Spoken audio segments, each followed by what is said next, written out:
Manusia itu wujud yang aneh, yang termasuk saya.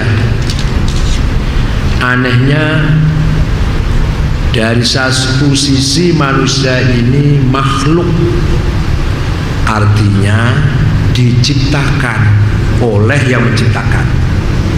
Makhluk itu diciptakan oleh Khalik yang menciptakan. Kalau makhluk berarti dibatasi, diperintah, diatur, dan nanti dihabisin. Itu makhluk itu pasti berakhir. Kewajiban kita sebagai makhluk terhadap Khaliknya adalah ibadah. Wa ma khalaqatul jinna wal insa illa liya'budun. Tidak sekali-kali aku ciptakan jin dan manusia kecuali untuk beribadah kepadaku. Dah. Kita ini makhluk, Allah itu Khalik, kata kerjanya fi'il madinya kholako. Kosakata dari kholako itu ada dua bentuk bahasa Arabnya, kholkun dan khulukun. Kholkun lamnya mati, lamnya sukun, khoknya fathah, kholkun. Ciptaan Allah yang bersifat fisik, materi, jasad, lahir. Bahasa Arabnya kholq. Ada yang tinggi, kuning, langsing, kutilang. Kuning, tinggi, langsing. Ada yang pendek, hitam, pesek, ya sudah. Itu kholq. Ada yang tampan, gagah, handsome, wah menarik. Senyumnya saja bisa, orang perempuan bisa jadi jatuh bangun. Ini botangi kata orang Jawa. Ada yang pendek, cebol, orang laki-laki itu kholq. Tidak bisa dikritisi, tidak bisa kita komentari. Kenapa sih kamu hidungnya pesek? Nggak bisa itu. Kenapa sih kamu rambutnya jelek? Nggak bisa itu. Kenapa sih kamu matanya satu agak malang, yang satu agak miring? Nggak bisa itu. Karena apa? Karena kholqullah. Kenapa sih kulit kamu hitam? Kenapa kulit kamu coklat? Kenapa kulit kamu putih? Kenapa sih kamu nggak cantik? Kenapa kamu nggak tampan? Nggak bisa ditanyakan. Karena kholqullah. Kholq. Yang kedua dari kata kholaqo itu ada kosakata khuluq. Khuluq itu single, mufrad, jamaknya, pluralnya akhlak. Lah akhlak inilah hasil produk budidaya, pola pikir, tindak tanduk, perilaku, ucapan, sikap, warna hidup kita semua. Namanya akhlak, dibikin gampangnya begitu. Sikap kita, tutur bahasa kita, tingkah pola kita kesana kemari, ngalor ngidul, perbuatan kita, amal kita, itu disebut akhlak. Karena itulah yang akan membentuk jati diri kita, dan disitulah yang layak dipuji dan layak dikritisi, layak kita kritiki. Kamu kok kelakuannya jelek? Bapak kamu tuh kiai, bapak kamu tuh pejuang, kamu kok jelek? Nah itu bisa, boleh. Tapi yang tadi nggak boleh. Ibu kamu cantik, kamu kok pesek? Nggak bisa.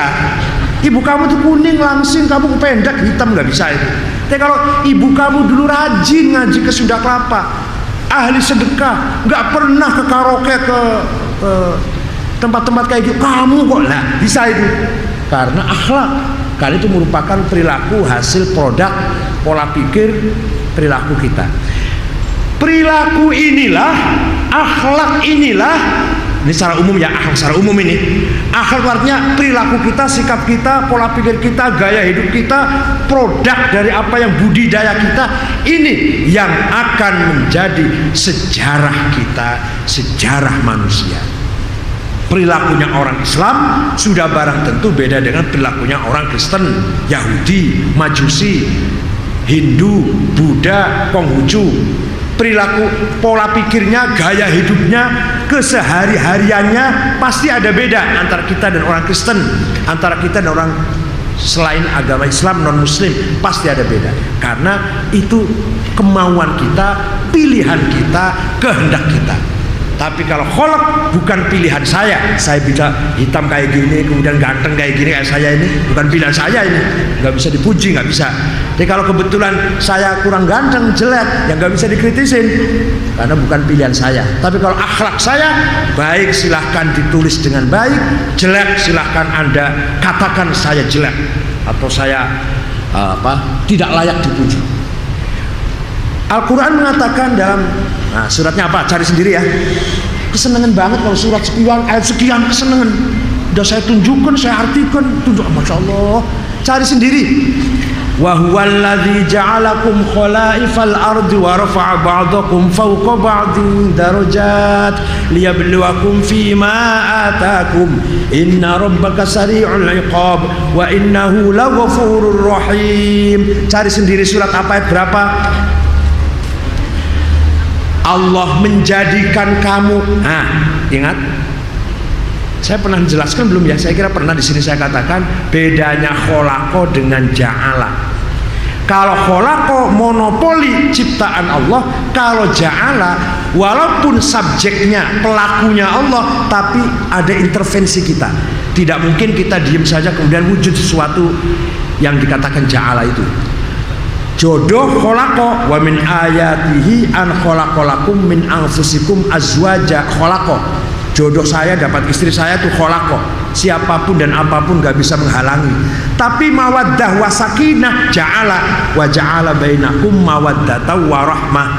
Mawaddah rahmah ja'ala, artinya gak bisa kita berpangku tangan kemudian hidup sejahtera, harmonis, mesra, gak bisa. Harus ada upaya dari kita. Tapi kalau jodohnya dari Allah. Menciptakan bumi langit Allah, khalaqas samawati wal ard. Tapi bagaimana kita menyuburkan bumi, mengeksplorasi bumi hingga bermanfaat? Huwallazi ja'ala lakumul arda dalulan famshu fi manakibiha wa kulu min rizqihi wa ilaihin nusyur. Tadlilul ard, mengolah bumi, ja'ala. Apa Gusti Allah apa yang suruh ngolah bumi? Suruh bajak itu Allah? Apa Allah suruh nyangkul bumi, suruh ngebor minyak itu Allah? Ya enggak, Allah ciptakan bumi dan isinya kandungannya. Kita yang eksplorasi kandungan, memanfaatkan kekayaan bumi ini menggunakan ja'ala. Walaupun ja'ala itu subjeknya, pelakunya Allah juga. Huwallazi ja'ala lakum al-ardha. Ini bukan bidang tafsir tapi sedikit nyinggung tafsir sedikit. Nah, Allah menjadikan kamu sekalian menjadi penguasa di atas bumi. Alam semesta ini dikuasai oleh kamu sekalian. Warfa' ba'dakum fawqa ba'din darajat. Masing-masing mempunyai status kedudukan yang beda, yang tidak sama. Supaya apa itu tujuannya? Liyabluwakum fima atakum. Allah akan menguji, coba kamu sekalian, dan kamu pun berupaya, berikhtiar, bergerak, berbudidaya, berkarya. Dulu zaman Orde Baru kalau bilang berkarya itu maksudnya masuk Golkar maksudnya. Kalau sekarang enggak. Berkarya, kreatif, produktif, fima atakum, sesuai dengan kesempatan, kemampuan, bidang, proporsi dan profesi kamu. Kalau tidak berusaha, tidak berikhtiar, tidak berjuang, inna rabbaka sari'ul iqab. Allah akan menurunkan siksa yang cepat kepada kita semua. Jadi kita diberi bumi Indonesia yang hijau, subur, makmur, kaya raya. Panjangnya Indonesia ini sama dengan Irak sampai ke Eropa Barat. Luasnya, lebarnya sama dengan tengah-tengahnya Afrika sampai ke kutub utara. Lebarnya Indonesia ini. Lautnya luas, pantainya semua hidup, 81.000 km. Pertambangan apa saja ada, tumbuh-tumbuhan apa saja ada. Kalau kita tidak memanfaatkan, mengeksplorasi, meningkatkan, memproduksi apa yang kekayaan yang ada ini, dosa kita ini. Allah menurunkan siksa kepada kita semua. Dikasih anugerah kekayaan alam segitu kok malah bangkrut. Gak becus kamu. Kira-kira kita kalau ngomong gitu, itu bahasanya saya. Bahasanya Allah lebih tegas lagi. Itu baru bahasa saya itu. Gak becus kamu. Akan saya turunkan sari'ul iqab, siksa yang cepat sekali. Demam berdarah, angin puting beliung, virus HIV, AIDS, apalagi gempa, longsor, gempa tiap hari, longsor, gunung semua berasap, Minahasa, Sumatera Barat, Kelut, Semeru. Itu sari'ul iqab. Umat Islam gak pernah maju, melarat-melarat, kalirin-kalirin, apa kalirin itu kurang makan gitu loh. Terbelakang, penyakitan, ampek-ampek, sumpek-sumpek, TBC, paru-paru, umat Islam itu potongannya. Gemuk tapi penyakitan, bodoh-bodoh, buta huruf, pinggiran, itu termasuk sari'ul iqab. Dulu ketika berjuang melawan penjajah, Belanda, Jepang, kiai, ulama, tokoh-tokoh Islam, pejuang-pejuang muslim, setelah merdeka yang menikmati kekayaannya dengan triliunan rupiah ngemplang dari Bank Mandiri, siapa itu? Cari sendirilah. Yang korban, yang berdarah-darah, yang gerilya, hidup di hutan melawan Belanda, Jepang, kiai juga tidak kurang-kurang, bersama-sama dengan tentara. Kiai Mahrus Kediri Lirboyo bersama Pak Wahono, dulu ketua MPR Pak Wahono itu teman satu gerilya di Jawa Timur itu. Kiai Yusuf Hasim, Kiai Abdullah Abbas yang baru saja meninggal, Pak Sulam Samsun sampai Brigjen sampai Maijen pangkatnya, Pak Yusuf Hasim sampai Letnan, Abdullah Abbas sampai Letnan, banyak sekali. Kiai Syaifuddin Zuhri, Kiai Idham Khalid masih hidup itu orangnya, itu marinir itu. Jadi dikira hanya kiai, hanya tahlil saja Pak, ikut perang fisik juga. Nah setelah merdeka malah yang kaya, yang menikmati, yang ngemplangin harta malah orang lain. Lah ini salah kita, sari'ul iqab, maka kita jadi bangkrut. Kita mendapatkan iqab dari Allah yang sangat cepat. Ini hal seperti inilah yang akan dinilai, yang akan dipuji atau dicaci, yang akan mendapatkan nilai baik atau nilai buruk adalah sikap kita, perilaku kita sebagai khalifah Allah di atas bumi. Maaf, khalifah yang saya maksud khalifah menurut Quran, bukan khalifah Hizbut Tahrir, itu bukan. Khalifah penanggung jawab amanat yang mengelola alam semesta ini, bumi ini, itu namanya khulafaullah, bukan khalifah politik penguasa Hizbut Tahrir, bukan. Itu saya nggak sependapat, enggak. Bahwa kita khalifah Allah ini semua adalah khalifah Allah, dituntut melakukan upaya, berusaha, ikhtiar, kasab, ya, kasab, ikhtiar sesuai dengan kemampuan dan kesempatan kita semua. Karena khalifah adalah amanat, khilafah adalah amanat, anugerah yang dipercayakan kepada kita semua. Itu yang nanti akan menjadi sejarah kebudayaan umat. Kalau Islam ya Islam, kalau Kristen ya Kristen. Sejarah peradaban Islam atau Kristen, sejarah tamadun madaniyah Islam atau non Muslim. Dari ayat inilah akan lahir yang namanya sejarah peradaban. Karena agama Islam itu lahirnya di negara Arab, dan yang pertama kali membawa nabinya itu orang Arab, maka sedikit harus tahu Arab itu asal usulnya dari mana. Arab itu kalau ditulis dengan huruf Arab tulisannya Aroba, Ain Roba.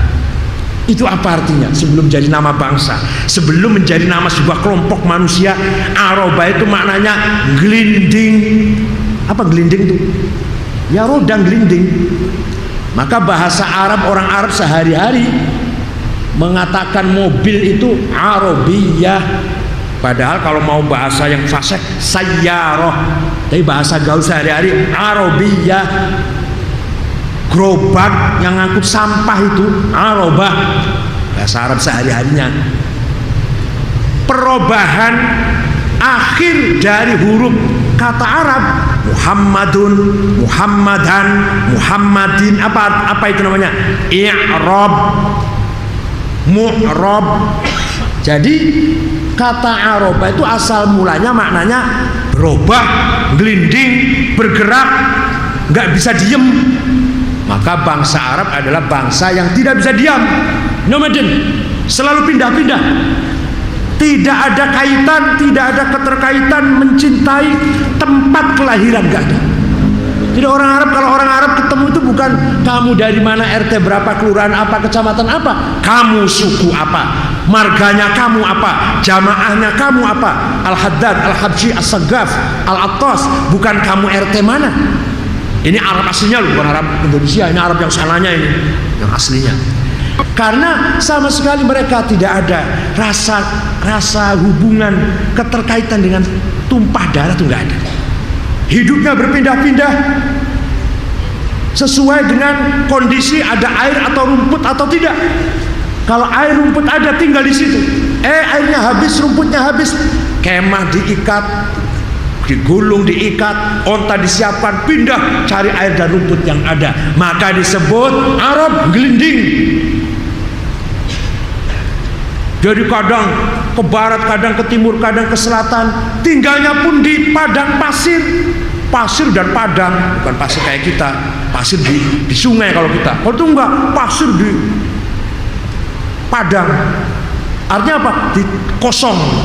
Ruangan yang kosong, bukan di sungai. Kita kan cari pasir di sungai atau di laut. Kalau di sana enggak, pasir yang kosong. Maka pasir itu mudah sekali terbang sesuai dengan kemauan angin. Angin dari selatan terbang ke utara, angin dari barat terbang ke timur. Itu wataknya orang Arab, hampir kayak pasir, terbang kena angin terus. Sekarang akur, besok perang. Sekarang perang, besok akur. Palestina itu satu Palestina, tapi Hamas dan Fatah perang. Belum antara Jordan dan Syria, belum di dalam Irak sendiri, belum Irak dan Saudi, belum Saudi dan Yaman, Mesir dan Libya. Waduh, orang Arab disuruh akur angel banget, karena hidupnya di pasir. Pasir jadi satu, diikat, masuk karung, diikat, nggak bisa jadi satu, nggak bisa jadi satu, nggak bisa, tetap sendiri-sendiri. Pasir maklum, itu sesuai dengan kondisinya. Tapi hebatnya, keutamaannya, orang yang hidup di pasir mudah sekali pergi, mudah sekali pindah, sehingga agama Islam turun di tengah-tengah masyarakat yang hidupnya di pasir itu mudah sekali tersebar luas. Tahun 40 Hijriah, itu artinya baru berapa tahun itu? Itu artinya baru 50 tahun itu. Baru 53 tahun sudah tersebar dari perbatasan Cina, India sampai ke akhir Afrika Utara, Maroko, hanya membutuhkan waktu 50 tahun.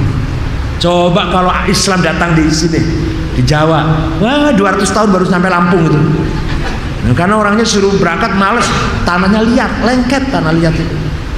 Baiknya juga pasir itu apa? Mudah pisah, tapi kan mudah akur.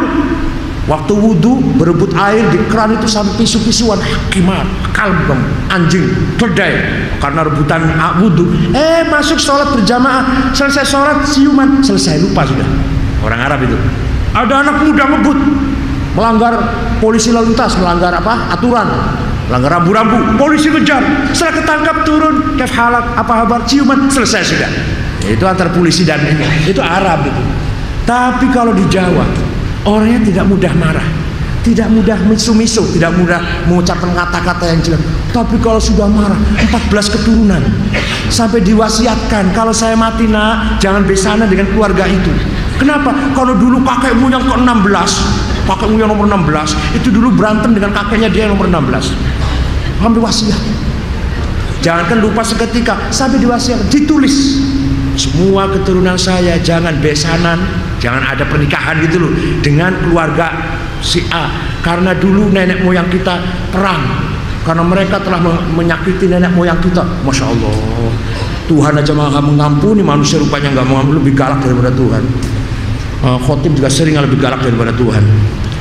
Khotbah dari awal sampai akhir isinya neraka, api, palu, paku, kala jengking, ular. Masya Allah, dikira Tuhan galak banget apa?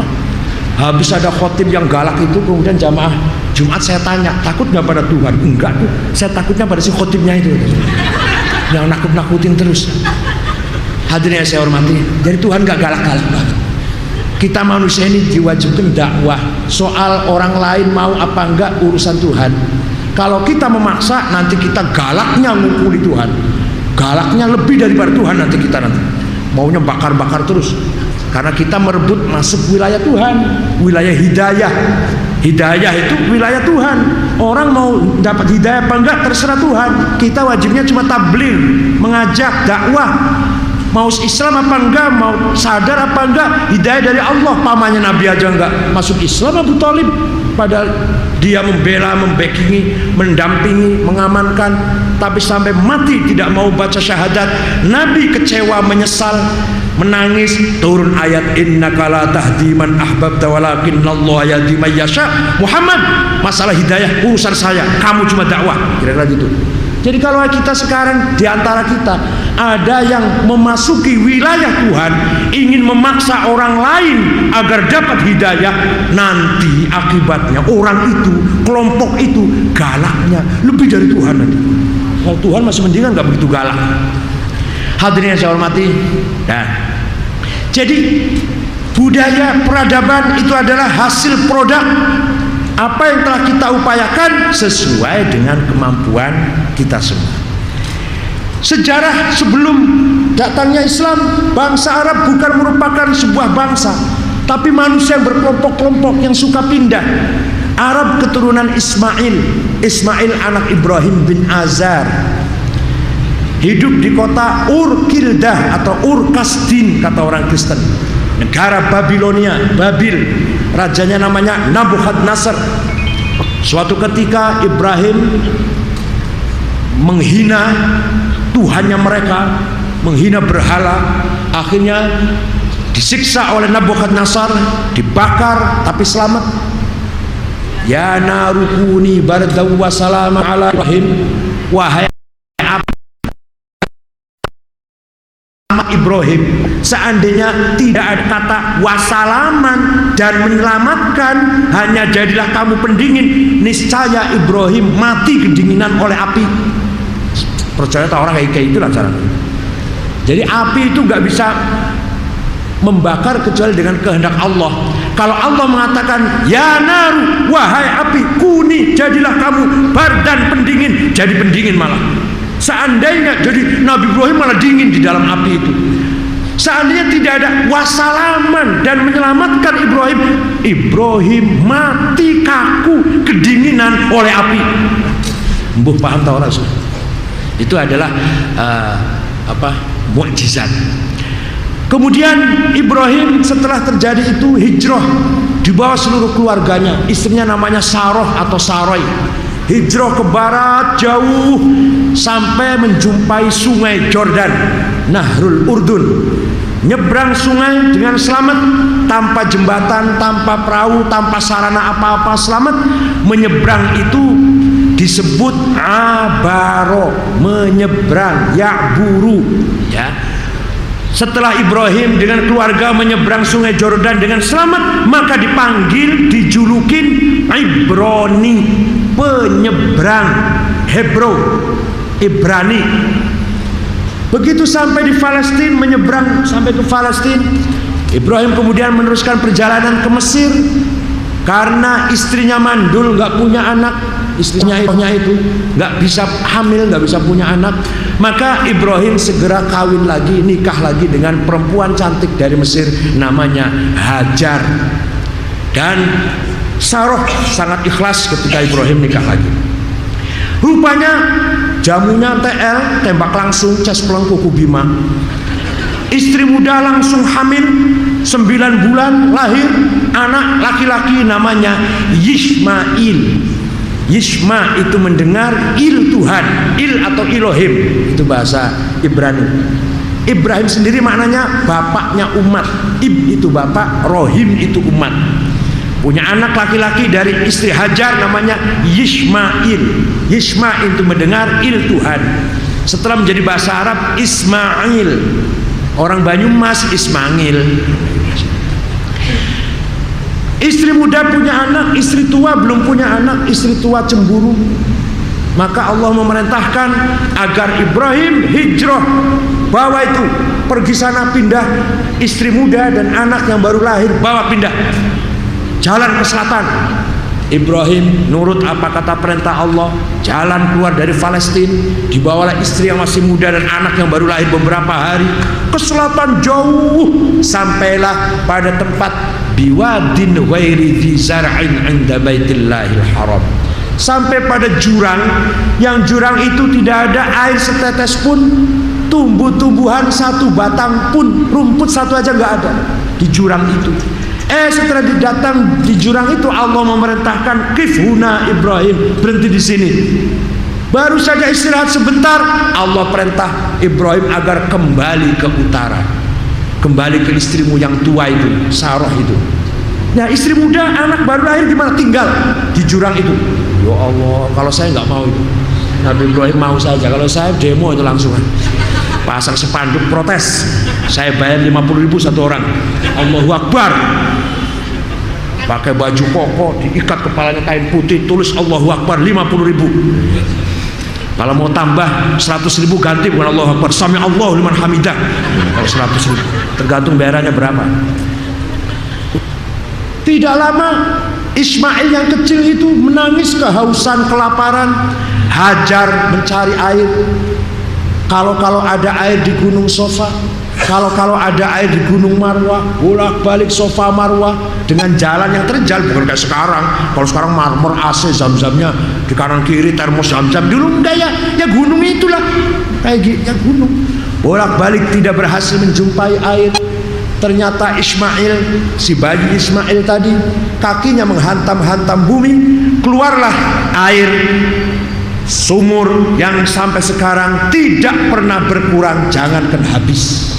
Pada tahun 83 itu direnovasi, dipasang marmer, zam-zam itu dikuras, diambil airnya itu dengan 10 sanyo 10 mesin, nggak bisa habis.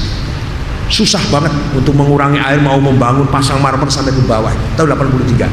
Jangankan habis, berkurang saja tidak. Dari situlah setelah ada air, burung-burung berterbangan ke arah situ, berarti ada air.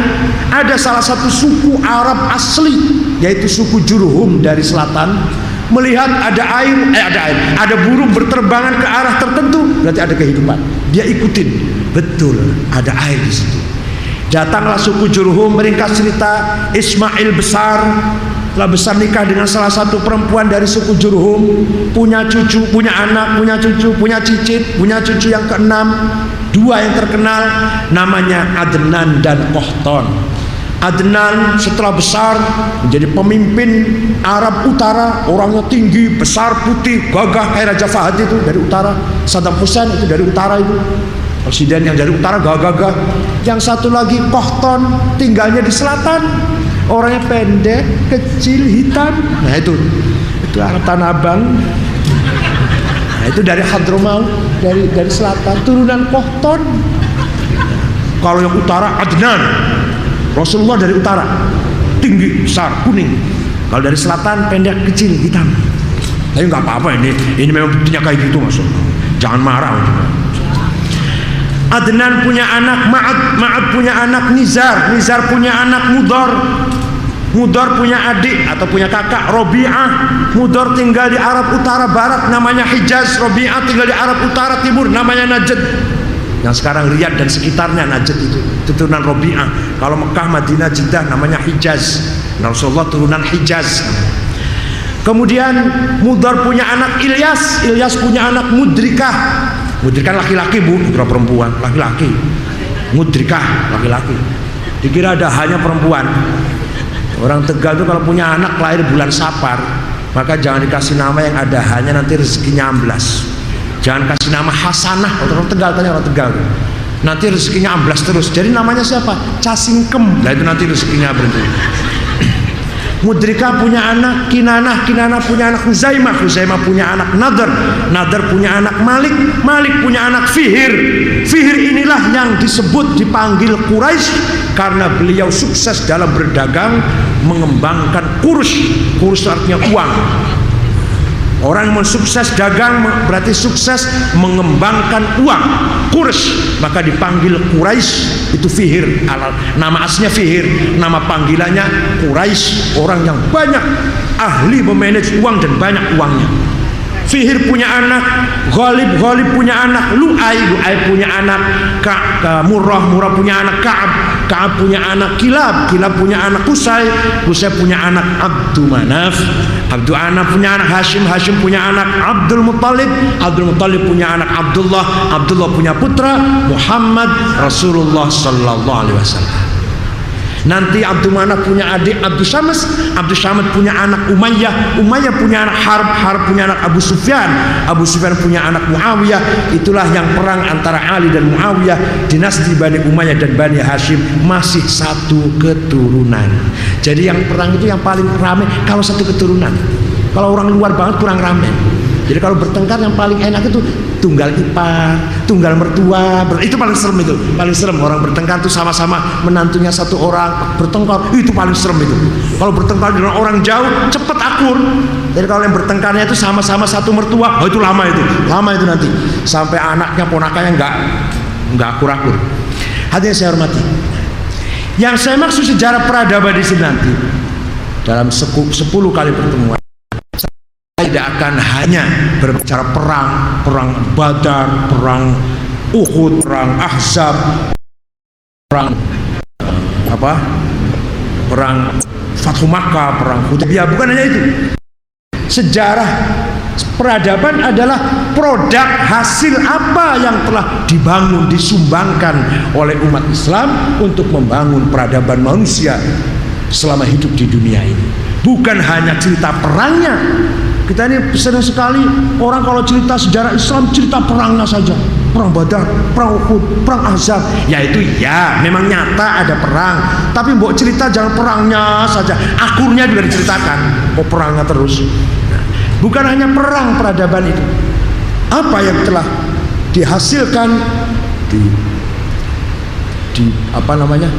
dihasilkan atau dilahirkan dengan ide baru, gagasan baru oleh umat Islam sejak Nabi Muhammad sampai sekarang. Itulah yang disebut peradaban, budaya, thaqafah, itu yang berhubungan dengan ilmu pengetahuan akal, hadharah, itu yang berhubungan dengan pola hidup, gaya hidup, dan madaniyah yang berhubungan dengan aturan, undang-undang, tata tertib, namanya tamaddun madaniyah. Kalau berhadapan dengan gaya hidup, gaya bikin rumah, gaya cara bikin bangunan, bikin masjid, namanya hadharah.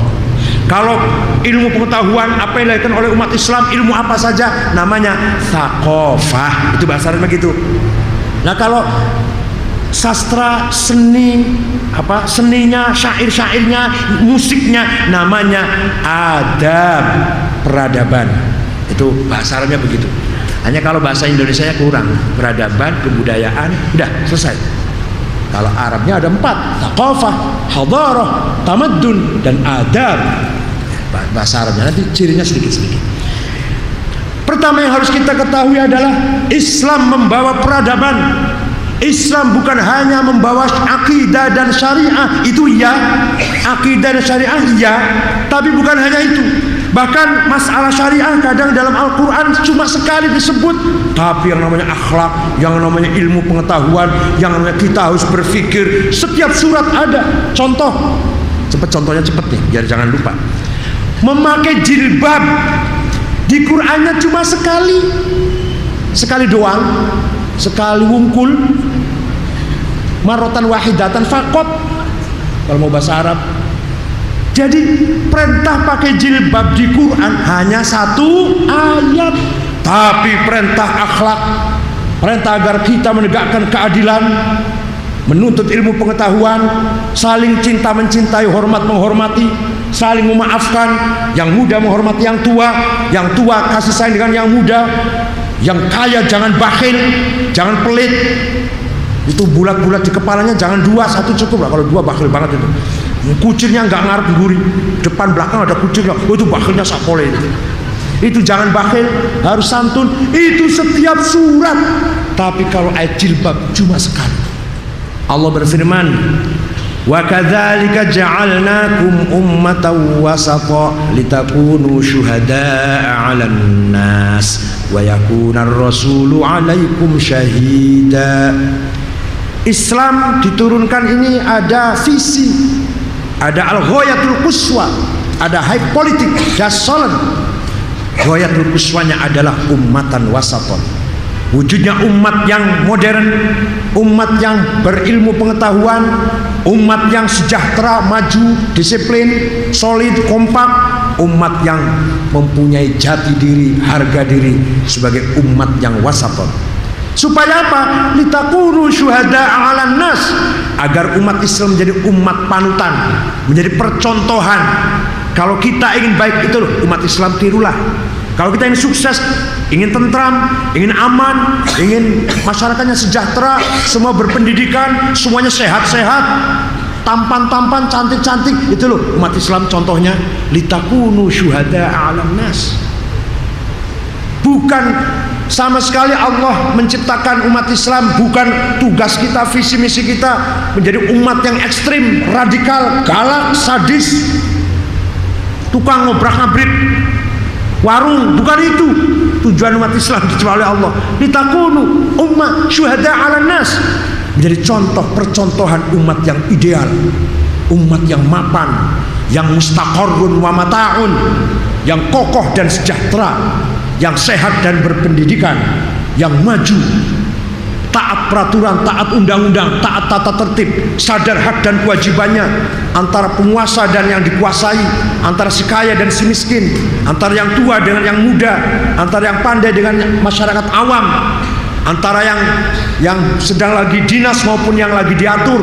Semua itu sadar dengan posisi masing-masing. Itu namanya ummatan wasaton, yang akan menghasilkan peradaban yang sangat ideal, hadarah yang sangat syarat dengan nilai-nilai terpuji yang kita contohkan, dimulai dari tamaddun Madinah, tamaddun Rasulullah, peradaban yang dibangun oleh Rasulullah ketika beliau memimpin masyarakat di kota Yathrib, sehingga kota Yathrib diganti namanya Madinah, karena masyarakat Yathrib masyarakat yang beradab, berbudaya, berilmu, berpendidikan, solid, tidak pandang bulu, yang salah pasti dihukum, yang benar pasti dibelani. Walaupun anak pejabat salah, tangkap, dihukum. Anaknya tukang rujak, tukang sol sepatu, benar, harus kita belani. Itu namanya sistem tamaddun. Masyarakatnya masyarakat mutamaddin. Kotanya tadinya namanya Yathrib diganti menjadi Madinah, artinya kota yang tercerahkan oleh kedatangan Rasulullah Sallallahu Alaihi Wasallam. Itu saja. Nanti masih 9 kali pertemuan peradaban Islam kayak apa. Sebab kondisi kita sekarang ini perlu kita bercermin dari apa yang telah dihasilkan oleh leluhur kita, masyayikh, ulama, generasi yang dulu. Umat Islam itu kayak apa sih? Kok kitanya seperti ini, dulu kayak apa sih? Dan ini perlu kita mengenal sejarah peradaban, budaya, thaqafah, hadarah, tamaddun Islami yang telah ditulis dalam sejarah dan dilakukan oleh leluhur kita, masyayikh kita, guru-guru kita masa yang lalu. Terima kasih. Kalau ada yang tanya silahkan, yang kritik silahkan, yang marah-marah juga silahkan, nggak apa-apa. Agar kita bisa menjadi umat yang wasaton tidak gampang. Agar kita berperan dalam membangun peradaban manusia tidak gampang. Ya, harus ada upaya. Allah telah memerintahkan, menggariskan dalam firman-Nya surat Al-Hajj ayat 54. Wah, ini saya tunjukkan ayatnya. Waliya'lamal ladzina utul ilma annahul haqqu mir rabbik fayu'minu bihi fatukhbita lahu qulubuhum wa innallaha lahadil ladzina amanu ila siratim mustaqim. Waliya'lamal ladzina utul ilma annahul haqqu mir rabbik, untuk mencari kebenaran, untuk mendapatkan hak, harus dengan ilmu pengetahuan. Luar biasa. Tidak ada kitab suci yang ngomong kayak gini, gak ada. Tidak ada kitab suci agama apapun, Rigveda, Mahabharata, atau Sandinista atau Avesta, The Old Testament atau The New Testament, Talmud atau protokol Zionis, tidak ada satu ayat yang mengatakan bahwa kebenaran itu harus dengan ilmu pengetahuan. Malah banyak sekali dalam kitab suci agama lain, cerita-cerita yang berbau klinik, mitos, mistik yang nggak masuk akal dianggap benar. Tapi kalau Al-Quran, kebenaran harus dengan ilmu pengetahuan. Tidak bisa hanya dengan mistik, klinik, ramalan, mimpi, nggak bisa. Harus dengan ilmu pengetahuan. Dengan ayat ini saja maka Islam belum 100 tahun sudah melahirkan beberapa ulama dengan kreativitasnya, ilmu pengetahuan yang sangat manfaat. Ada seorang namanya Imam Hasan Basri. Imam Hasan Basri itu, Bu, terus terang saja, beliau itu la ya'til malika wa la ya'tihil maliku. Nggak mau didatangin pejabat dan tidak mau datang ke pejabat. Itu Imam Hasan Basri. Kalau saya mau didatangi, mau datang, mau. Kalau saya, kalau Imam Hasan Basri la ya'til malika wa la ya'tihil maliku ka'annahu la yukhlaqun naru illa li ajlih. Beliau itu setiap hari kayaknya itu Tuhan bikin neraka tuh hanya untuk beliau, kayak gitu. Jadi orang itu sangat tawadhu, sangat prihatin dan sangat hati-hati dalam perilakunya. Itu beliau Sayyidut Tabi'in, putra dari seorang tahanan perang dari Majusi. Bapaknya namanya Yasar, ditahan tahanan perang, hidup di Madinah, masuk Islam, punya anak namanya Hasan, lahir tahun 21 ketika Khalifah Umar. Ketika lahir disusuin oleh Ummu Salamah, salah satu istri Rasulullah. Maka jadilah seorang imam besar Hasan Basri. Suatu ketika ada orang menghina Hasan Basri, menghina begini, "Alah, kamu jangan sombong Hasan, kamu tuh anaknya siapa sih? Bapak kamu tahanan perang saja kok." Apa jawab beliau? "Bapak saya tahanan perang, rendah, artinya bukan orang mulia lah, bukan orang terhormat, punya anak seperti saya." Pertanyaannya adalah, saya yang katanya ulama bisa nggak punya anak seperti saya? Nah, gitu, Bu. Jadi ibu-ibu sendiri harus berpikir gitu. Bisa nggak punya anak cucu kayak ibu, rajin sholat, rajin ngaji, kaya raya, aduh luar biasa udah kaya, rajin ibadah. Bisa nggak punya anak seperti itu? Ibunya ibu bisa punya anak seperti ibu tuh. Orang tuanya ibu bisa punya anak seperti ibu. Jadi orang solihah. Nah, kitanya bisa nggak punya anak kayak kita? Seperti saya misalkan, ya lumayan lah, segini-gini lumayan. Padahal bapak saya Kiai Cirebon, selevel Cirebon, punya pesantren kecil kampung. Pertanyaannya, saya bisa nggak punya anak kayak saya? Dengan segala tantangan yang sangat luar biasa ini, hadirin saya hormati, Imam Hasan Basri yang disebut Sayyidut Tabi'in, ulama besar yang hidup di masa zaman Bani Umayyah, separuh dari abad pertama Hijriah. Beliaulah yang menyebarkan ilmu pengetahuan, segala disiplin ilmu pengetahuan diajarkan di Masjid Basrah, yang melahirkan beberapa ulama, antara lain ulama muridnya Hasan Basri, antara lain Wasil bin Atha, pendiri madhab Mu'tazilah, kelompok Islam, madhab Islam yang sangat intelek, yang selalu menggunakan dalil-dalil akli, rasional, dan yang menghasilkan sebuah disiplin ilmu namanya ilmul kalam. Itu adalah Mu'tazilah. Pendirinya adalah Wasil bin Atha, murid daripada Imam Hasan Basri. Wasil bin Atha itu luar biasa juga ini. Orangnya pinter, pidato enak, ceramah enak, diskusi selalu menang, tapi lisannya, lidahnya tidak bisa mengucapkan ro, r itu nggak bisa. Apa itu namanya itu? Apa namanya? Cadel. Tapi Imam Wasil bin Atha kalau ceramah berjam-jam, diskusi debat berjam-jam, selalu menghindar huruf ro. Nggak akan ketemu huruf ro. Itu 1 jam bisa itu. Itu Wasil bin Atha.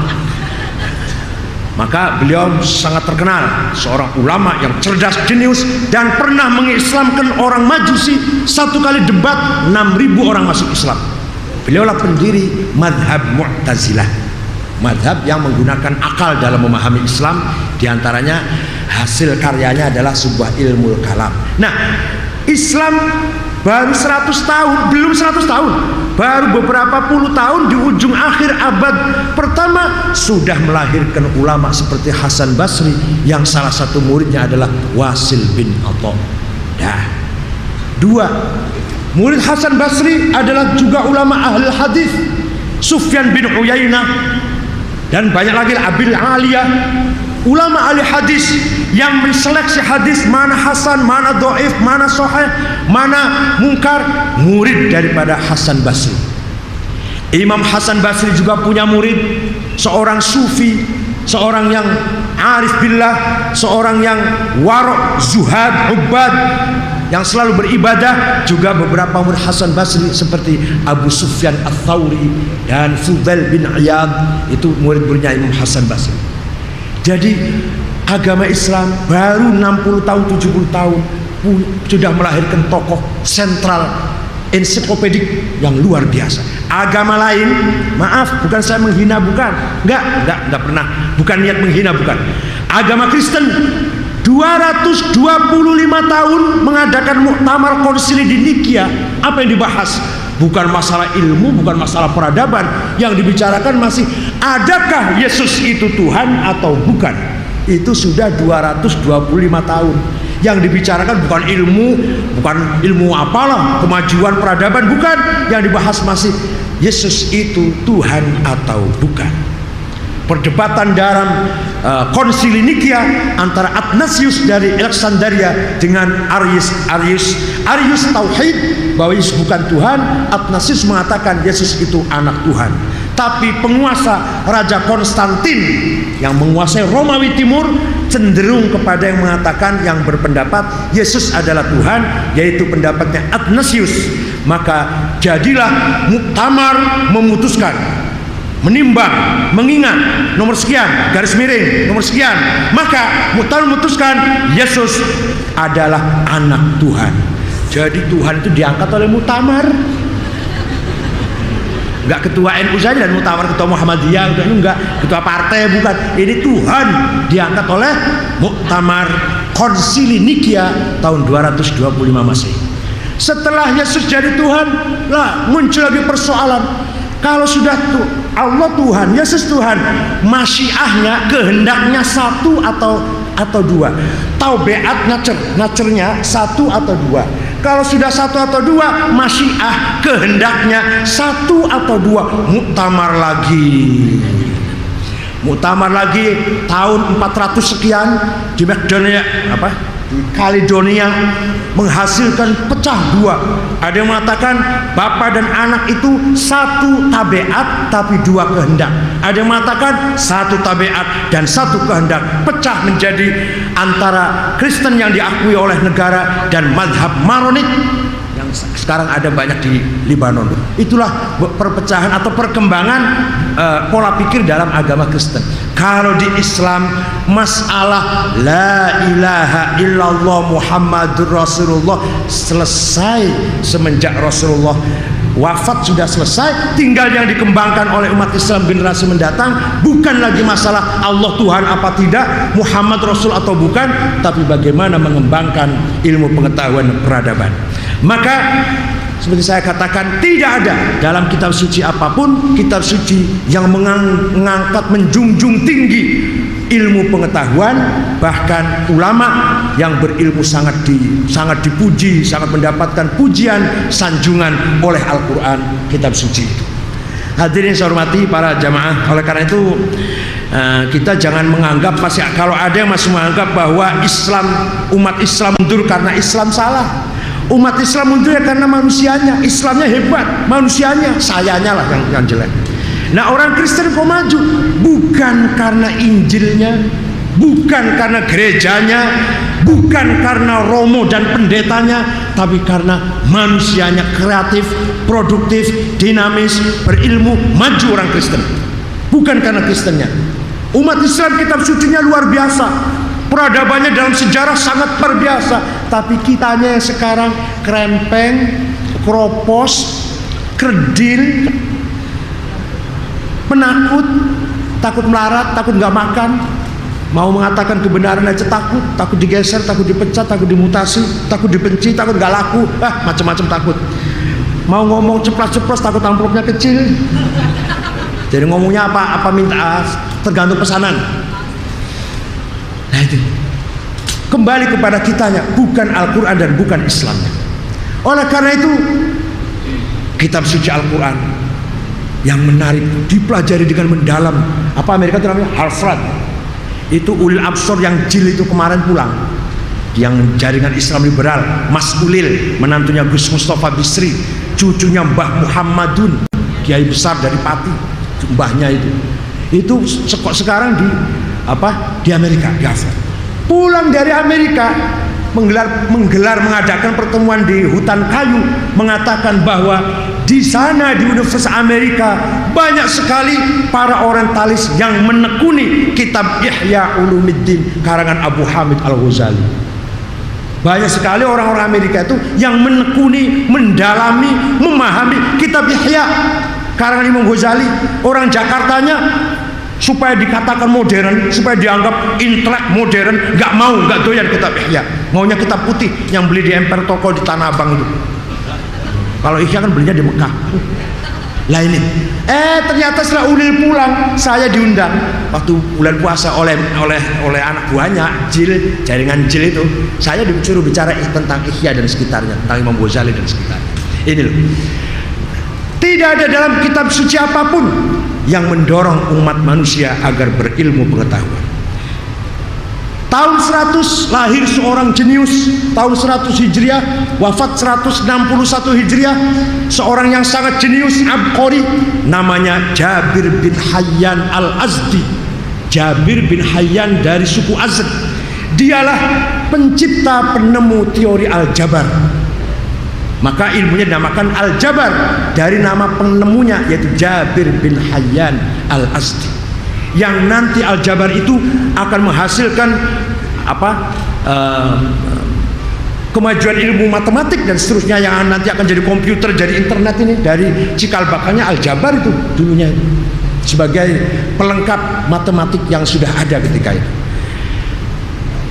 Bukan hanya itu, orang yang pertama kali menemukan penyakit cacar, bahasa Arabnya khisbah, bahasa Arabnya itu adalah Abu Bakar Ar-Razi dengan bukunya yang ditulis namanya Al-Hawi Fit Tib, yang sampai sekarang masih dibaca, dianalisis, walaupun tidak menjadi buku wajib, masih menjadi buku yang menarik dipelajari oleh mahasiswa di Sorbonne di Prancis. Mereka mengatakan Rases, kalau kita mengatakan Rozi, mereka mengatakan Rases. Itu bukunya namanya At-Tib, Al-Hawi Fit Tib. Orang yang menemukan optik kacamata ini, mata itu waktu muda jelas, setelah tua punya cucu baru mulai nggak terang itu. Lihat orang cantik nggak begitu terang, maka butuh kacamata. Namanya optik. Orang pertama kali menemukan optik ini adalah Ibnul Haytham. Eropa waktu itu masih belum ngerti apa-apa. Bahkan yang pertama kali bikin peta bumi adalah Al-Idrisi. Walaupun banyak kesalahan, ada kesalahan kalau memang peralatannya sangat terbatas. Yang pertama kali menggambar planet bintang, Ibnu Hawqal. Dan saya ngomong gini, saya punya kitabnya semua, bukan hanya ngomong, bukan hanya informasi, saya punya bukunya. Karangan Ibnu Hawqal saya punya, tulisannya Al-Idrisi saya punya.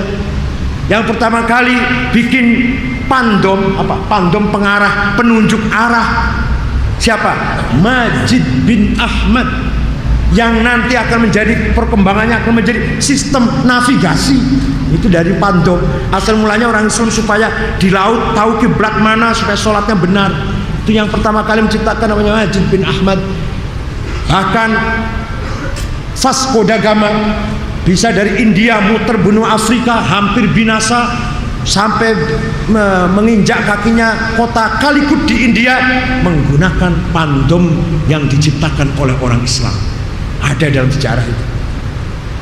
Bukan hanya itu, yang menciptakan organ, hanya dulu bukan organ, namanya konun, yang sekarang jadi organ itu namanya Abu Nasr Al-Farabi, yang pertama kali menciptakan kanun, alat musik.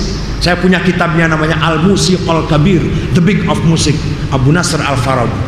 Suatu ketika diundang acara makan malam oleh Saifud Daulah, seorang sultan di Syria.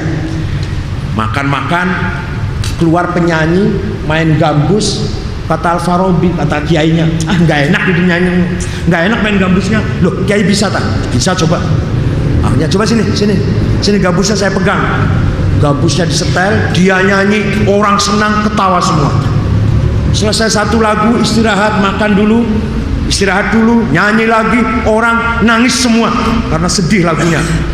Lagu ketiga beliau nyanyi, orang tidur semua, saraja-rajanya tidur, sampai beliau pulang penjaga pintu tidur. Itu ada dongeng seperti itu. Lepas benar atau tidak, walhasil yang jelas Abu Nasr Al-Farabi adalah pencipta sistem balok ya, namanya balok musik itu. Folk ya, folk balok. Saya punya bukunya, namanya Al-Musiqa Al-Qabr Besar. Itulah sekilas dulu, nanti kita lebih perdalam lagi kalau nanti pertemuan akan datang. Apa itu Mu'tazilah, apa itu Syiah, apa itu Khawarij, Jabariyah, Qadariyah, Jahamiyah, Ahli Sunnah. Itu adalah produk madhab yang tumbuh dalam peradaban Islam. Bukan impor dari luar, bukan Amerika yang ngatur kamu bikin ormas ini saya biayain, bukan. Ini betul-betul dinamika, gesekan yang ada dalam masyarakat internal Islam. Lahir beberapa madhab. Ada mazhab fikihnya Syafi'i, Hanafi, Malik, Hambali. Itu pun lahir dari gesekan, kompetisi, berlomba di dalam internal masyarakat Islam. Itu loh, bukan pesanan dari Romawi, Persia atau luar negeri internasional. Kamu bikin ormas ini nanti saya biayain. Bukan begitu, enggak ada kayak gitu. Yang sekarang banyaknya kayak gitu. Kalau dulu enggak ada itu. Nah, peradaban Islam inilah yang ditetapkan dalam Al-Quran, peradaban yang sesuai dengan wa innallaha lahadil ladzina amanu ila siratal mustaqim. Dengan ilmu pengetahuan, kemudian ilmu pengetahuan mencapai kebenaran, ilmu yang benar kemudian fayu'minu bi, dilandasi dengan fondamen iman. Kalau sudah ilmu dan iman, fatukhbitalahu qulubuhum, hatinya menjadi ikhlas, menjadi jernih, menjadi baik, menjadi hati yang mulia. Itulah yang disebut siratul mustaqim, yang diberikan oleh Allah sebagai hidayah kepada umatnya, yang akan membawa misi ummatan wasaton supaya menjadi syuhada a'alan nas. Tidak mungkin menjadi ummatan wasaton kalau hanya ilmu saja tanpa iman. Tidak mungkin menjadi ummatan wasaton syuhada al-nas kalau hanya ilmu dan iman saja tanpa akhlak. Akhlak itu sangat penting, Bu. Akhlak itu lebih penting daripada jilbab. Maaf, bukan berarti saya tidak mengatakan jilbab itu baik. Jilbab dalam Al-Quran cuma sekali disebut, tapi akhlak tiap surat. Jadi percuma pakai jilbab kalau pulang dengan tetangganya cerewet terus, apalagi dengan suaminya cemelawan. Percuma jilbab itu. Akhlak, melecehkan orang lain. La yaskhar qaumun min qaumin asa ayyakunu khairum minhum. Jangan saling menghina. Wala tajassasu wa tabba'dukum baghdha. Jangan mencari-cari kesalahan orang lain, jangan mengintip-ngintip kelemahan orang lain. Ayuhibbu ahadukum anta ayyakulah ma'akhihi maita. Orang yang mencari kesalahan orang lain sama seperti orang makan bangkai temannya orang, bangkai dagingnya orang itu. Dagingnya bangkai orang itu yang kamu ceritakan kejelekannya itu. Itu akhlak itu luar biasa. Di setiap surat ada orang yang membohongkan agama, orang yang mentakdzibkan agama, bukan hanya bohong tapi menganggap agama itu bohong, adalah orang yang tidak menyantuni fakir miskin, wala yahuddu ala ta'amil miskin. Ya Allah, akhlak semua itu. Jilbab itu cuma sekali di Quran itu. Ayat yang mengatakan 13 hal item yang tidak boleh dimakan. Hurrimat alaikumul maitatu waddam wal khinzir. Cuma sekali dalam Quran. Ayat menjelaskan hal-hal yang haram dimakan. Tapi ayat yang menerangkan sabar, ridho, syukur, tawakal, mahabbah, setiap surat, hampir setiap surat itu akhlak, itu peradaban itu. Tapi kalau ayat mengatakan jangan makan bangkai, jangan makan darah, sekali. Ayat yang mengatakan perempuan-perempuan yang tidak boleh dinikah, hurimat alaikum ummahatukum wa banatukum, sekali. Yang menerangkan awas perempuan, ibu, adik, kakak, ibu tiri, bibi, jangan kamu kawin, nggak boleh dikawin. Atau mengumpulkan kakak beradik dua bersaudara jadi satu, nggak boleh, kecuali kakaknya mati adiknya diambil, boleh. Itu cuma satu ayat se-Quran.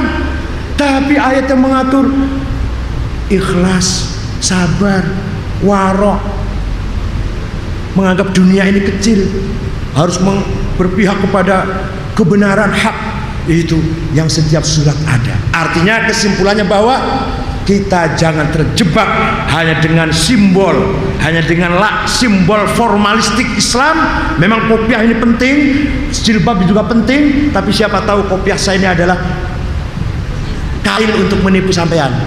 Kalau nggak pakai kopiah kurang dihormati, kalau kopiah nggak pantas pakai kopiah, karena ustad kan. Coba kalau nggak ustad nggak pakai kopiah, saya pakai jilbab akan ke Sunda Kelapa. Coba mau ke Sogo pakai jilbab nggak? Alhamdulillah, ya alhamdulillah. Jadi jangan sampai kopiah jilbab ini hanya sebatas simbol. Syukur-syukur ya jilbab ya hatinya baik, berkopiah hatinya mulia, pakai sarung khusyuk, bawa tasbih, tapi juga akhlaknya karimah, hatinya ikhlas, nggak pernah dendam, benci, hasud, iri, takabur, syirik, apalagi sampai sum'ah, ujub, mengaku dirinya paling hebat, yang lain goblok semua, hanya saya yang pinter. Pakainya jilbab tapi hatinya seperti itu, percuma jilbab. Pakainya kopiah haji, kopiah hitam, tapi hati saya seperti itu, anggap orang lain goblok semua, hanya saya yang pintar, percuma kopiah ini. Gak ada artinya apa-apa. Apa sih kopiahnya, apa sih? Bikinan manusia saja kok, tapi hati yang penting. Jilbab itu apa sih? Kain saja kok, hanya kain ditaruh di atas gitu aja, percuma itu kalau tidak dibarengi dengan hati yang baik, hati yang mulia. Maaf kalau saya ngomong terang-terangan, memang itulah sebenarnya. Jadi syukur-syukur jilbab, hatinya mulia, akhlaknya baik, masya Allah, menyantuni fakir miskin, tidak sombong, dengan suami hormat betul. Saya heran sama pramugari, saya heran pramugari atau yang tukang rias itu, kalau lagi kerja merias orang halus, sopan, senyum-senyum terus. Pramugari itu nggak bosan, makasih, makasih, makasih. Nanti kalau masuk, selamat pagi, selamat pagi. Tapi dengan suaminya giliran sampai ke rumah berengut. Apa berengut itu apa? Berengut tuh cemberut, gelap mukanya. Kalau dengan passenger, siang pak, siang pak, nanti pulang turunnya, makasih, makasih, makasih. Dengan suaminya, waduh, cemberutnya. Nah ini kan percuma, hal-hal yang percuma seperti ini. Oleh karena itu kita mengaji ini, belajar Islam ini, mencari apa yang baik dan apa yang benar, apa yang paling prinsip, yang paling priority, dan apa yang sekunder, yang boleh belakangan. Jadi kita tahu sebenarnya apa yang paling penting, yang menentukan nilai keislaman kita bukan hanya hiasan, kalau mobil itu apa namanya, dekorasi, apa namanya, asas. Mudah-mudahan ada manfaat yang saya sampaikan. Nah, kita buka pertanyaan, monggo, silakan. Ini orang awet muda betul. Apa saya? Saya tahu. Alhamdulillah. Lebih kelihatan. Iya, adik saya kenal beliau juga. Adik saya NU Tulen. Abangnya bukan NU, bukan Masumi, bukan Muhammadiyah. Abangnya, adiknya NU Tulen. Kita betulkan dulu ya. Pertama, siapa beliau ini? Mungkin sudah dikenalkan. Beliau ini adalah tokoh yang sangat-sangat luar biasa. Kalau boleh dikasih tahu kepada kita semua, beliau ini adalah sampai hari ini adalah satu-satunya orang Indonesia yang lulus dari Universitas Mekah summa cum laude. Dan bahasa Arabnya lebih bagus daripada orang Arab sendiri. Betul-betul. Biasanya orang yang begitu, waktu di Arabnya dia miskin hidupnya, itu biasanya. Ya Pak ya, karena bergaulnya dengan orang Arab terus ya. Ya. Tapi betul-betul inilah dia gitu. Dan setelah pulang, beliau ini punya pesantren yang terbesar di Cirebon. Jadi kalau kita satu waktu meninjau Cirebon ke pesantren beliau, boleh, daripada kita meninjau yang satu lagi, apa tuh yang besar itu? Ya Pak, Zaitun lupain aja lah. Tapi kalau ini betul, nanti aja setelah kita kenal beliau lebih mendetail. Ya, karena sekarang kan kita bicara paket. Bapak ini kita minta untuk ngisi paket 10, ya, paket 10 istilahnya, bukan 10 paket. Paket 10 itu berarti setelah 10 kali kita dan beliau berunding kembali, Bapak bersedia untuk di sini kembali. Kalau dia bilang, oh saya nggak keberatan dengan Sunda Kelapa karena ternyata jamaahnya baik-baik, ya umpamanya. Tapi kalau dia bilang saya nggak mau lagi jamaah Sunda Kelapa itu kaku tak tentu katanya umpamanya, ya yang mana aja. Tapi setelah 10, jadi di tengah-tengah jalan kita tetap. Nah, mata pelajarannya apa? Mata pelajarannya itu adalah peradaban Islam.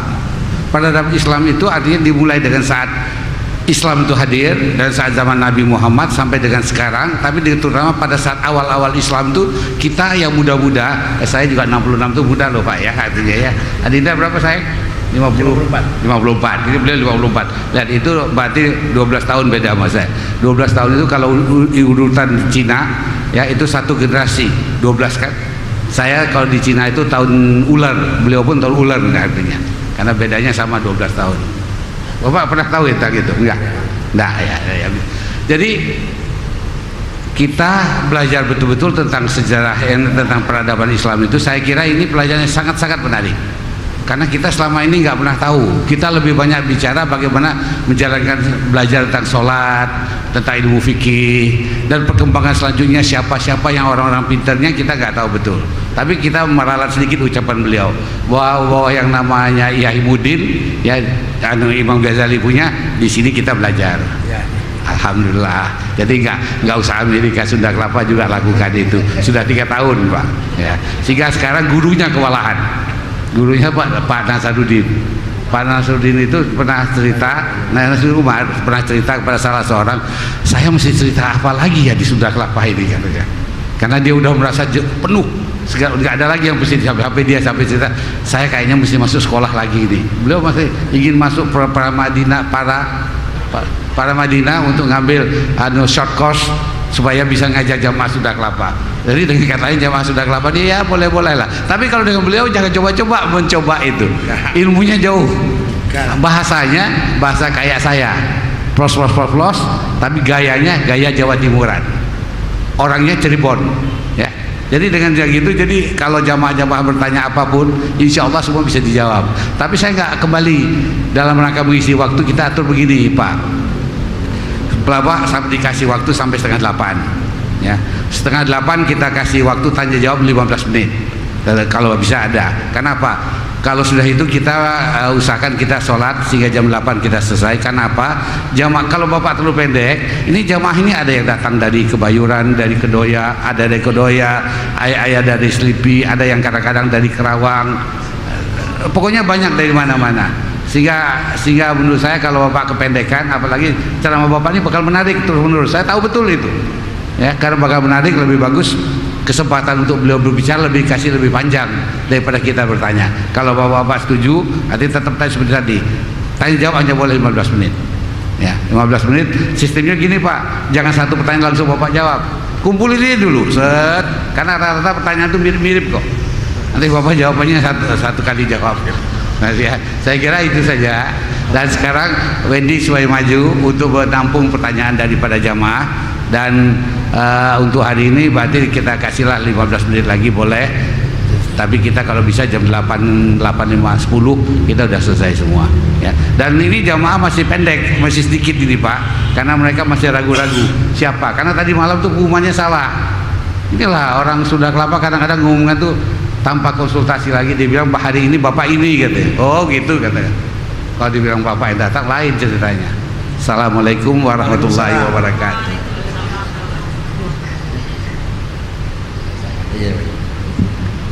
Baik, terima kasih Pak Saiful. Dan baik Bapak dan Ibu sekalian, kita ada waktu 15 menit untuk mempertanyakan apa yang telah disampaikan ataupun hal-hal lain. Dari Ibu, ya satu. Yang dari Bapak, baik Haji Abi. Kita cukup 2 orang aja. Mohon sebutkan nama dan dari mana asalnya Bu.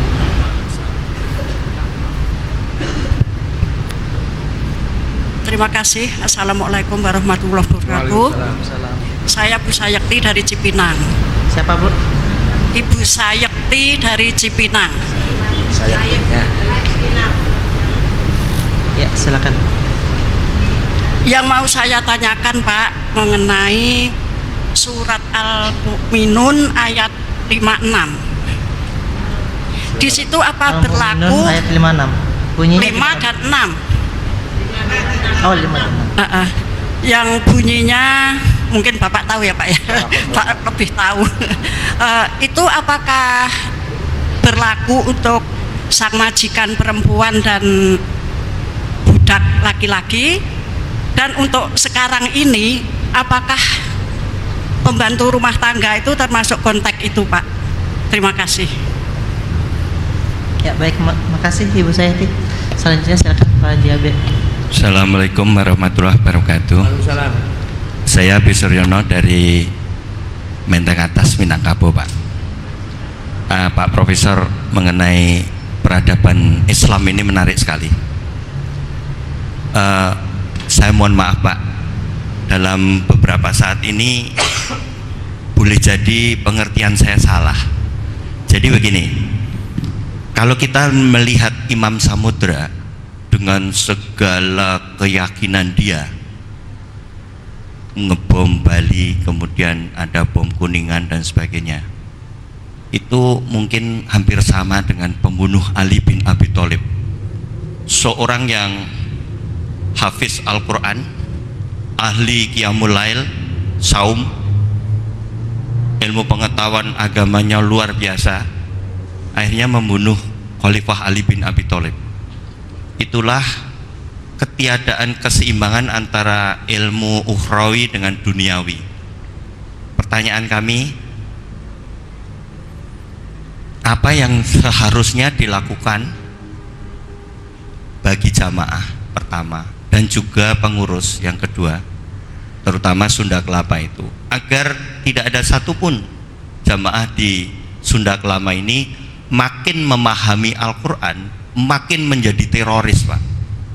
Jadi kesimpulan sementara saya ini adalah orang yang memahami Al-Quran saja tanpa keseimbangan ilmu duniawi, dia akan terjebak menjadi teroris, dan betul-betul teroris tulen. Terima kasih. Wassalamualaikum warahmatullahi wabarakatuh. Waalaikumsalam warahmatullahi wabarakatuh. Masih ada penanya lagi? Assalamualaikum warahmatullahi wabarakatuh. Assalamualaikum. Nama Ahmad Sotikin dari Setiabudi, Prof. Yang saya tanyakan pertama, di dalam Al-Quranul Karim ada kata Yasrib, ya. Pertanyaan saya, kenapa Rasulullah Shallallahu Alaihi Wasallam mengganti negara Yasrib dengan Madinah?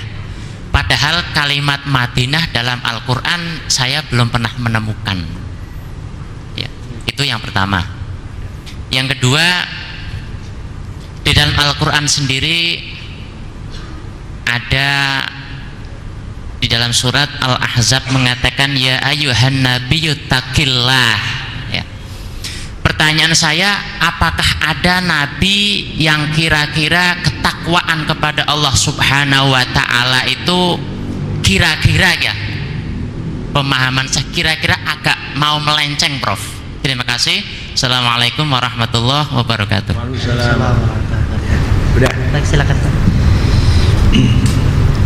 Ayat surat Al-Mu'minun nomor 5 dan 6 itu menjelaskan orang-orang mukmin yang baik adalah diantara sifatnya yang bisa menjaga farjinya, bisa menjaga apa itu? Apa? Ya, itulah alatnya lah, miliknya, kecuali kepada istrinya dan budak-budak yang di bawah kekuasaannya. Pertanyaannya, apakah pembantu rumah tangga itu sama dengan amat? Nah, itu. Dulu ketika Islam mendapatkan kemenangan, di mana-mana menang, ke Persia menang, ke Romawi menang, ke Mesir menang, dapat rampasan banyak, bukan hanya rampasan harta sapi atau binatang atau emas, tapi juga dapat harta rampasan perempuan. Dan itu waktu itu berjalan tradisi seperti itu, bukan hanya Islam. Bahkan Rasulullah sendiri sering mendapat bagian. Ketika selesai perang Bani Mustalik, Rasulullah ngambil Juwairiyah, itu yang paling cantik diambil Rasulullah, yang kurang cantik kasihkan ke yang lain. Masa milih yang gak cantik. Dapat Maria Al-Qibtiyah dari Mesir yang paling cantik, Shirin yang kurang cantik kasihkan ke Hasan bin Thabit, ya, itu biasa. Nah, malah secara hukum fikih, harta yang paling halal itu adalah rampasan perang. Ketika perang dengan orang kafir kemudian menang, kita dapat uang, dapat perempuan yang paling halal daripada yang lain. Belum tentu halal banget kalau yang dapat bisnis atau dapat biasa, itu belum tentu halal 100%. Tapi kalau dari rampasan perang halal 100%. Akan tetapi Bu, sekarang sudah dihapus sistem perbudakan. Jadi tidak ada namanya abid atau amat, sudah tidak ada. Terakhir Raja Faisal di Saudi Arabia tahun 59 atau 60 lah, saya nggak ingat 50 atau 69 atau 61 sekitar itu, beliau yang menghapus sistem perbudakan. Tidak ada lagi perbudakan di Saudi Arabia. Orang-orang hitam yang tadinya menjadi budak dilepas semua. Tapi setelah dilepas mereka malah kebingungan, kerja apa ini? Merdeka tapi nggak tahu kerja apa. Sehingga banyak sekali orang hitam yang kerjanya jual kacang, itu duduk di pinggir jalan jual kacang, itu bekas budak semua. Tapi ada juga yang berhasil. Di antara yang berhasil yang punya rumah sakit besar di Jeddah namanya Hasan Bagido, itu orang hitam itu punya rumah sakit, punya masjid di Jeddah. Termasuk juga Ahmad Muhammad Ali, presiden Bank Islam, itu dulunya budak, keturunan budak di Saudi Arabia. Jadi pembantu rumah tangga bukan budak, itu orang merdeka, orang punya hak penuh. Hanya dia menjadi pembantu karena memang tidak punya kerja yang lain atau tidak mampu kerja profesional yang lain, misalnya cuma nyuci piring, nyuci pakaian, bersih-bersih di dapur, itu kerja, bukan perbudakan.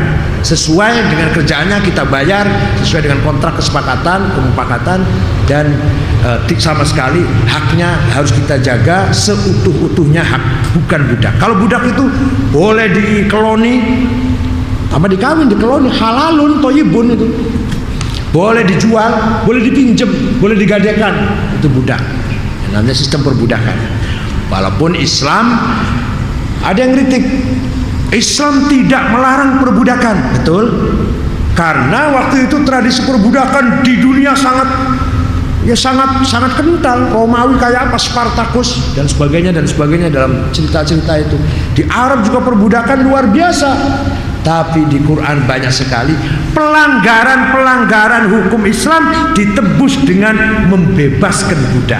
Seperti ngeloni istrinya di siang bulan Ramadan, nah itu membebaskan budak satu. Nggak bisa, ya udah puasa 2 bulan berturut. Nggak bisa, ya sedekah 60 fakir miskin. Ada seorang sultan di Andalus Spanyol ngeloni istrinya di siang hari Ramadan. Tapi muftinya ini keras, kiainya keras, tidak bisa dengan puasa 2 bulan atau sedekah fakir miskin 60 orang, nggak bisa. Apa? Sebab itu tidak bisa hanya dengan membebaskan budak atau sedekah 60 orang, harus puasa 2 bulan berturut-turut. Kok galak banget? Ya karena kalau bagi raja, bagi gubernur, membebaskan budak satu murah banget itu. Sedekah 60 orang murah banget itu. Katakanlah 60.000 udah lah, atau 120.000 lah, murah banget. Padahal dia seorang gubernur. Jadi apa? Kata muftinya, sekali lagi kalau ada pejabat ngeloni istrinya di siang hari Ramadan, dendanya adalah puasa 2 bulan berturut-turut. Tidak ada pilihan. Kalau pilihan membebaskan budak, gampang, murah, nggak mahal, nggak apa. Sekali lagi, pembantu perempuan bukan budak, itu perempuan yang punya hak penuh. Hanya dia kerja, dengan kerjaan itu kita bayar, tapi haknya harus kita jaga dan sebagainya. Yang Pak Haji yang nomor 2, makanya saya katakan tadi bahwa Al-Quran, Islam akan berperan akan menciptakan, mewujudkan umatan wasaton, umat yang berperan, yang menjadi ideal, menjadi panutan, menjadi contoh. Itu kalau umat yang berilmu. Wal ya'lamal ladzina utul ilma anal haqqu min rabbik. Tanpa ilmu kita nggak bisa menjadi umat yang wasaton. Ilmu apa saja ini? Ilmu apa saja. Oleh karena itu, hatta Imam Ghazali dalam kitab Ihya, kitab Ihya itu kitab tasawuf kan terkenalnya. Tapi pertama kali, bab pertama yang dibicarakan adalah kitabul ilmi, kitab ilmu, membahas tentang ilmu. Ilmu ada 2 macam, ada yang terpuji, ada yang tercela. Yang terpuji ada 2 macam, ada fardu ain, ada fardu kifayah. Yang fardu kifayah ada 2 macam, fardu kifayah ad-daruri sekarang harus ada. Kalau tidak ada satu RW ini atau satu kelurahan dosa semua. Ada yang fardu kifayah bit-tarohi, kapan saja ada. Yang fardu kifayah bid-daruri sekarang harus ada satu RT ini. Kalau tidak satu RT dosa semua. Dua, ilmu tibbi wa ilmu hisab, kedokteran dan ilmu matematik. Itu Imam Ghazali yang ngomong kayak gitu, bukan dokter dosen UIN, bukan. Abu Hamid Muhammad ibn Muhammad Al-Ghazali At-Tusi, lahir tahun 450 Hijriah, wafat tahun 505 Hijriah atau 1111 Hijriah. Gurunya namanya Abdul Malik Imamul Haramain Al-Juwaini, itu gurunya beliau. Jadi bagaimana agar jamaah Sunda Kelapa jangan ada yang terpengaruh oleh tindakan kekerasan? Ya mari Masjid Sunda Kelapa mengembangkan pengajian, ilmu pengetahuan, diskusi terbuka, bukan masjid yang tertutup, terbuka. Siapapun yang ngaji, siapapun atau ilmu apapun yang dibahas di sini silahkan. Mazhab apapun kita bila perlu terbuka, asal ada prinsip yang harus kita pertahankan, bahwa rukun iman 6, rukun Islam 5, Quran adalah wahyu, Muhammad nabi terakhir, setelah Nabi Muhammad gak ada nabi lagi. Mau NU, mau Muhammadiyah, mau Persis, mau Wasliyah, mau Syiah, boleh semuanya, silahkan berbicara di masjid sini. Kira-kira gitu kalau mau terbuka, asal tidak mengatakan setelah Muhammad ada nabi lagi.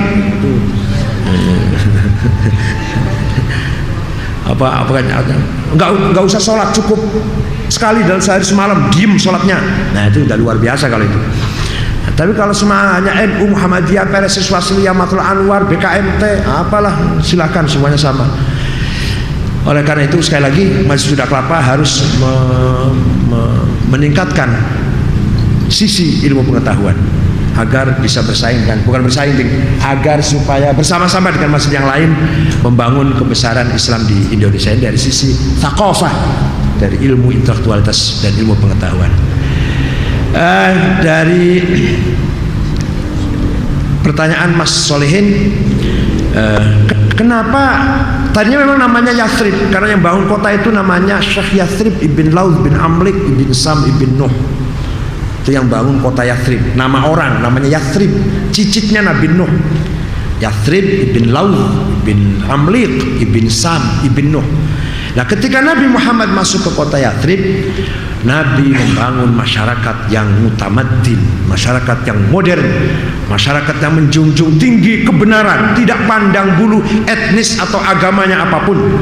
Muslim pendatang, muhajirin, muslim pribumi Ansor, atau Yahudi yang sudah lama memang tinggal di Yathrib, sama di depan hukum dan kewajiban, hak dan kewajiban sama. Nah sistem seperti itu tidak dikenal di Romawi, tidak dikenal di Persia, di mana-mana, maka disebut sistem itu namanya tamaddun. Kemudian masyarakatnya mutamaddin, sistemnya tamaddun. Kotanya diganti tadinya Yathrib, Madinah Al-Munawwarah, yang tercerahkan oleh kedatangan Rasulullah SAW. Kemudian pertanyaan, ya ayyuhan nabi ittaqillah, yang nggak apa-apa, Allah mengatakan bahwa Nabi bertakwa kepada Allah, yang nggak apa-apa lah, bukan berarti Nabi kurang bertakwa. Jadi ini yang ditanyakan, ayat Quran ada firman Allah merintah Nabi supaya bertakwa. Apakah Nabi itu kurang bertakwa, masih diperintah takwa? Ya enggak, bukan berarti begitu. Tapi kita melihat anak saya sudah rajin, sudah pinter, saya katakan yang pandai ya belajar, padahal sudah pinter, lumayan lah. Saya tahu dia udah lulus, sudah ranking 1, tetap aja mengatakan yang pandai lah, yang rajin ya. Itu enggak apa-apa. Enggak apa-apa. Allah memperingatkan pada Nabi, Nabi juga makhluknya, ittaqillah, bukan berarti Nabi kurang bertakwa, tapi bahkan menunjukkan kedekatan antara Nabi dan Allah. Sudah bertakwa masih dikatakan bertakwa terus. Nah, seperti saya mengatakan pada anak sudah ada ranking, tetap saya bimbing, saya pesan terus, saya kasih pesan-pesan terus. Itu berarti menunjukkan kedekatan antara saya dan anak itu. Itu saja, mudah-mudahan ada manfaatnya. Ya sedikit menularkan apa yang saya punya, enggak luar biasa, enggak apa. Mudah-mudahan kita semua mendapatkan barokah bil ilmi wasilatul rahmi wal muasyarah bil ma'ruf wal muamalah bil husna pertemuan di sini dengan saling hormat, saling salam, saling mencintai, pasti yakin membawa barokah, membawa berkah. Tapi kalau pertemuan yang dalam pertemuan itu menimbulkan hasud, dengki, itu yang akan membawa fitnah. Bismillahirrahmanirrahim. Alhamdulillahi rabbil alamin. Allahumma salli salatan kamilatan wa sallim salaman tamma ala sayyidina Muhammadin alladhi tanhallu bihil uqad wa tanfariju bihil kurab wa tuqda bil hawaij wa tunalu bi raghaib wa husna khatim istasqal ghamam bi wajhil karim wa ala alihi wa sahbihi fi kulli lamhatin wa nafasin bi adadi kulli ma'lumin lak. Allahumma lakal hamdu wa ilaikal mushtaka wa antal musta'an wa bikal mustaghath wa alaika tuklan wa la hawla wa la quwwata illa bik. Allahumma inna nas'aluka bi annaka antallahu la ilaha illa antal ahadus samad alladzi lam yalid wa lam yulad wa lam yakul lahu kufuwan ahad badi'us samawati wal ard an tuwaffiqna wa auladana bil a'malis shalihah.